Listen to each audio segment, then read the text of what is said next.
Okay, like I said, we're going to talk about how to get the wires from your solar panels on your roof if you choose to put your solar panels on your roof. Some people mount them in different places. Some people don't mount them. They put them on the ground, which that's fine too. And there's also, I've also personally put my solar panel, I've mounted it onto the face of there. Not on this camper, but a different camper I had. There's a lot of places you can mount them. You can mount them on the back of your RV. I didn't. Mine are on the roof, and that was the easiest way for me to use them. So, I'm going to show you, how I have my wires ran. You don't have to do it this way. You can find your own way to do it.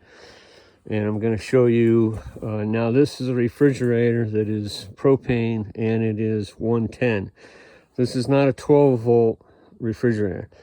Now, I don't know what the amperage is on a 12 volt refrigerator. Obviously I don't have one. But this could probably work with your 12 volt refrigerator, and you probably will need some kind of solar system or some generator or backup system, depending on how wealthy you are and how experienced you are on what you want to do with your RV. I mean, a 12 volt refrigerator to me, if this had one, this would be the ultimate easy way to power my 12 volt generator. Refrigerator, if I had one, but I don't.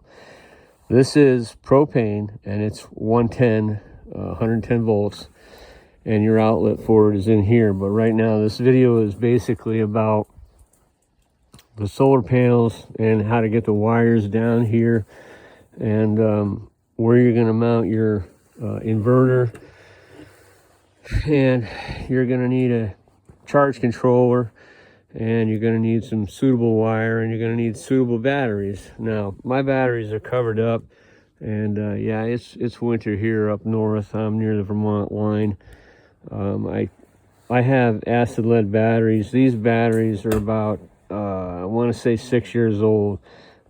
It's almost time to get new ones. I'm actually surprised they've lasted this long, but probably the reason they have lasted this long is because I have solar on the roof, and even though it's parked in my Quonset here, they are still making power. Yes, the solar panels will still make power in here.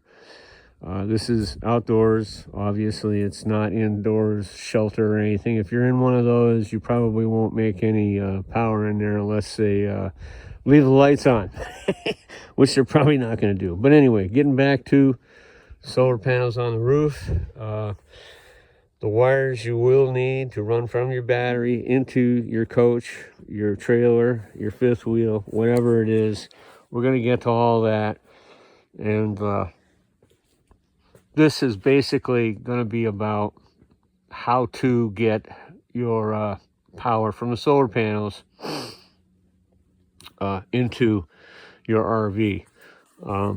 So now, you don't have to do it this way. Like I said in my earlier video, this is part 2. And before we get going here, how about like, subscribe? I'm a self-inspiring musician. I try. But like, subscribe, leave a comment. Helps me out big time. And I have a lot of different things that I'm doing. I do tractors stuff. I've got I got RV stuff. I got 5.9 Cummins stuff. I got music stuff. I got deer stalking me in the woods. A little bit of everything. I'm all over the place. I do a lot of different things. I'm kind of homegrown. I do my own thing. We live in the woods. We're not off-grid, but I have lived off-grid, and I'm going to be putting solar on my house here and supplying myself with my own power, and I'll get to that later. But right now, like I said, like, subscribe. and this video is about how to get the wires into your RV without drilling holes. All right, now this may not work, like I said, for the 12-volt refrigerators. I'm not quite sure how their ventilation system is. I haven't seen one yet. I will go to an RV show and I'll look at them and I will see, and I'll devise a way to do that too. So like, subscribe, and leave a comment, okay? Helps me out big time. So this is my Rockwood. It's an ultralight, and on propane and electric refrigerators, all of these have a roof vent, and this is it. This is a vent for your propane.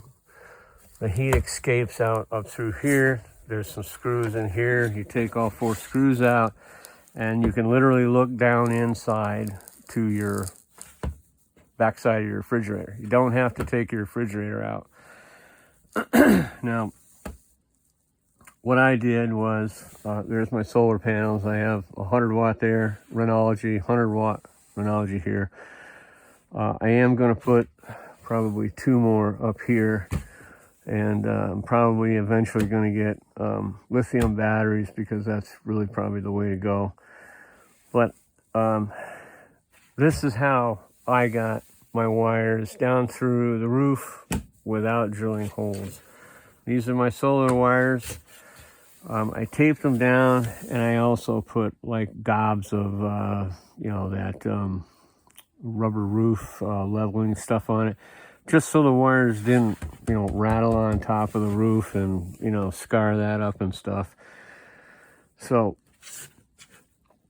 there's a splitter over there that I talked about earlier in the first video that connects the 2 panels to just the single wires coming down in here, and this goes inside the camper. You don't have to drill holes in your roof this way, and depending on where you place your panels, you could do this probably with almost every RV that has a propane and electric refrigerator. Okay, so this is how I did it. You don't have to do it. Some people prefer to drill a hole through the roof, but me, I'm a firm believer of not putting any holes in my RV, because the one thing I try to keep out is water, and that's a big problem with RVs. We all know that. If you're buying a brand new one, you can probably get away with it for a little while, but I prefer not to drill any holes in my roof. The factory does it, but that's a factory setting. They have different materials. They're not available to us so much. And for the average guy doing solar on his camper, I really don't think you need to drill holes in your roof. So if you don't have to, don't do it. Go down through here. And this is clear all the way back. You just have to guide them down through there, keep them away from the heating element. It's not that hard to do. You can do it. It's easy. You'll see once you take this cover off, there's a screen on here to keep the bees out. And sometimes when you take this off, be aware that you could have a hornet's nest underneath here. So be aware that you may be opening up something where the bees are. And again, this is my own personal way of doing this. You don't have to do it this way. You can find your own way to do it. I'm just here to help you out. Okay, so that's the roof part. Now what they do is they come inside here, and I'm going to jump up in here. The other part of the component that you're going to need is a charge controller. This is very important, because this charge controller is not just a charge controller. This charge controller is for lead acid batteries, AGM batteries, and lithium batteries. Depending on what you set this light to, I have lead acid batteries, and I'm on acid batteries, okay?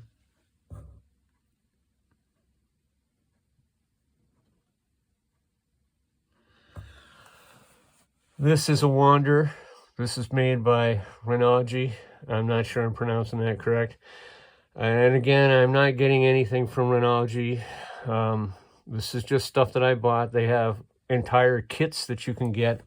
Now, what I did was, once I was down inside here, I took my microwave out. And I looked inside here, and you're going to have to pay attention where you drill holes inside this refrigerator compartment in here, because you don't want to hit anything that's part of the refrigerator. You'll mess up your refrigerator. You don't want to drill into wires. You don't want to drill into plumbing if you got it. You don't want to drill into anything that you shouldn't be drilling into. Okay, so you have to pay attention. That's key. I took out my AC unit. I went up on the roof, measured down how far I needed to come in through the roof. My wires come in here behind my AC unit. I drilled 4 holes. These are the AC, these are the DC power that comes in from the solar panel. Now, all charge controllers are really simple. They're laid right out. It's not rocket science. You don't have to be a genius. And right here, these 2 wires, that is your solar panel. Negative, positive. It's very simple. They don't make it hard for you to understand. None of it is in Chinese writing or any other foreign language. I'm sure you can probably get it if you need it. But this is all laid out right on the charge controller. This is where your solar panels are to be plugged in. Do not over tighten these screws. They do not have to be cranked down tight like you're tightening a nut and bolt on your car. These 2 here go to my batteries. Again, what I did was I went through here. I came down the inside of my refrigerator compartment. I got underneath. Actually, what I did was I took out my power panel here, and what you can do is you got to turn the power off, all the power. You got to take your 12-volt connection off, and you cannot have this plugged into 110 outlet. You will be electrocuted and you will die. So don't do any stupid things, and don't blame it on me, because I'm just telling you how I did it and what you can do to do it. Okay, so this is how I did it. You don't have to do it this way. I came down here and I ran my wires underneath here. This is all open. You'll see that when you take this power inverter out, and you need to be very careful when you're doing that. There is power in there. There are also capacitors in there that can shock you. Now there's my wires that come out. Okay, now these go to the battery, which I drilled a hole in here in my floor. Okay, this is inside my camper. These are the wires that come from my charge controller. The charge controller regulates how much power your 12-volt battery system gets. Now, if you're running a bigger system, 48-volt, 24-volt, 12-volt, series, parallel, your charge controller will float your batteries. It will maintain your batteries. And if you use lead acid-filled batteries, you need to maintain the acid level. Otherwise, you're going to fry the batteries. And if you use lithium batteries, you need to use a charge controller. Otherwise, you will ruin your lithium batteries. Okay?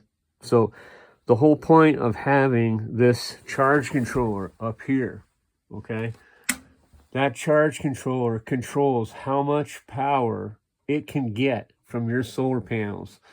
Now, some of these charge controllers will track the sun, and it'll optimize the best charging power for you. And that's the whole point of having a charge controller. This thing will optimize how much power, and when the sun comes up, even and it tracks it. I mean, depending on the charge controller you get, you can get an expensive one, you can get a cheap one. This is not an expensive one, but they will track the sun coming up, coming down, and they will maximize the charge power. They will float your batteries. They will regulate your battery's strength, and it also tells you when you're running out of power. Okay, now that power wire comes down here and it goes down here out of the camper, and I drilled a hole inside my camper, not on top of my roof. I drilled a hole inside my camper, filled it with Permatex after I was done. These go directly out to your battery. Okay, this is my charge controller. We're going to get into that in another video. That's coming up next. Let's go outside. I'm not going to be able to show you the actual connections on the battery, but I have two 12-volt batteries out here. And shut a few lights off here. I have two 12-volt batteries out here. And as you can see, this charge controller, even though it is inside this Quonset hut, that green light flashing means it's making power. The green steady light means I have plenty of power to run 12 volt. Okay, that's this charge controller. This is a Wanderer, and it's made by RENOGY. Okay, and the red light means that I'm using acid batteries. Okay, so now those two wires I talked about, they come out here, and I have them hooked onto my battery. I have two 12-volt batteries here. This is one of the wires. I have it coated in that stuff that you get from the auto parts store. And then the other one is grounded right with my ground wire from my battery up here on the frame. So they're all connected, and I get plenty of power. I'm able to run my coffee pot, and I'm able to run a small heater for a few minutes. Not very long, but you can run a small heater on that. I've only got 200 watts worth of power. Now, in my third video, we're going to talk about how to hook up the inverter to your refrigerator. Okay? And if you like the content, like I said, like, subscribe, helps me out. I hope this video helped you out. And this is just my way of doing it. You do not have to do it this way. You can do it your own way, whatever way you're comfortable with doing, or you can pay somebody to do it. Okay? So, love your RV and do it. Camper, boondock. Like, subscribe to my channel. Thanks a lot. Helps me out a lot. Adios, people.